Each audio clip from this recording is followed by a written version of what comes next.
Last night, as I was driving home from a friend's house, I was pulled over by a police officer and given a ticket. As I was sitting there, alone in my car, watching the officer walk back towards me with the ticket in hand, I wondered to myself, what are police? When did the world see its first police force? Where did the term even come from? As I sat down with my evening pie upon returning home, I knew what I had to do. Sit back, relax, and enjoy this 3-part series because we're about to find out exactly how police came to be. Oh, and real quick, I'm doing a survey, so if you consider yourself to be cool, then click the subscribe button so I can count you in on the results. Okay, cool, thanks. Run the intro. You're watching History and Beyond. This video is part of a 3-part series. Make sure to watch them in order, or it won't have the same effect and the content won't make any sense! Please enjoy. The Middle Ages, a time of brutal murders, poor plumbing, and large stone buildings. Surely law and order was a necessary practice. The earliest policing system in England, which predates Norman conquest in 1066, was a community-based and implied collective responsibility. The Saxon Frank Pledge required all adult males to be responsible for the good conduct of one another. To formalize this, they were grouped into tithings, headed by a tithing man. Each tithing was then grouped into 100, headed by a 100-man, who served as an administrator and a judge. Each 100 was grouped into a shire, which was supervised by a shire reeve. This role is what eventually developed into the role of sheriff in modern England and in the United States.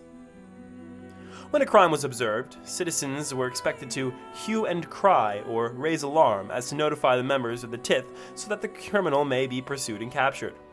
This is interesting, as if there were no witnesses, it was up to the victim alone to identify and investigate the criminal. This system stayed in place until the conquest of the Normans, after which the office of constable was added. Originally, this position was a position in the king's court, but by the late 13th century, it had evolved into a local, individual position that could be found in manors and parishes. This position was usually held by men of high social status appointed by the courts or other bodies of power. In addition to their obligations of Frank Pledge, they were also specifically charged with overseeing the watch and ward system, or Night's Watch.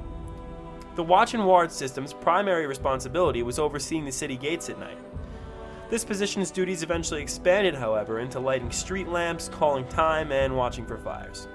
Yet at this point, investigation and prosecution of crimes was still considered to be a private matter and to be handled by the victim. The Statute of Winchester in 1285 codified a system of social obligation. It provided a couple of things. 1. It was everyone's duty to maintain the peace. Any citizen could arrest an offender. 2. Unpaid part-time constables had a duty to do so and could be assisted by watchmen. 3. If the offender was not caught in the act, a hue and cry would have to be raised. 4. Everyone was obliged to keep arms and follow a hue and cry when raised. And 5. Constables had a duty to present the offender at court tests. Things got a little more organized under the Justice of the Peace Act in 1361, which centralized the administration of justice in England. It actually created an office of the Justice of the Peace, which was responsible for policing, judicial duties, and other administrative roles. All of these roles were under direct control of the monarch. This act issued an end to the obligation of the citizen-style policing. From the early 16th century to early 19th century, merchants, traders, church members, and other prominent individuals started employing private protection. This made it into a commodity, available to anyone who could afford it. Thief-takers were employed to recover stolen property. These private citizens would track down and identify wrongdoers and return their stolen property for a fee or reward. They were the precursors to the modern bounty hunters. As communities began paying private citizens for the capture and conviction of thieves, a standard system was created, and a stipendary police system evolved. Policing was now paid. In the year 1750, brothers Henry and John Fielding created a salaried constabulary in response to the high level of crime in London. This organization became known as the Bow Street Runners and patrolled the highways and streets within the parish of Bow Street.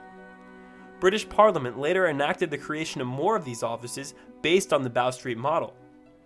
Based in part on the Dublin Police Act of 1786, the Metropolitan Police Act of 1829 established the London Metropolitan Police Department, an organization that would become the model for future police departments in Great Britain, the British Commonwealth, and the United States. This model was organized by a military-like ranking system in which officers were promoted from within and ranked based on merit and experience. Their primary focus was crime prevention, and they were told to treat all citizens with respect.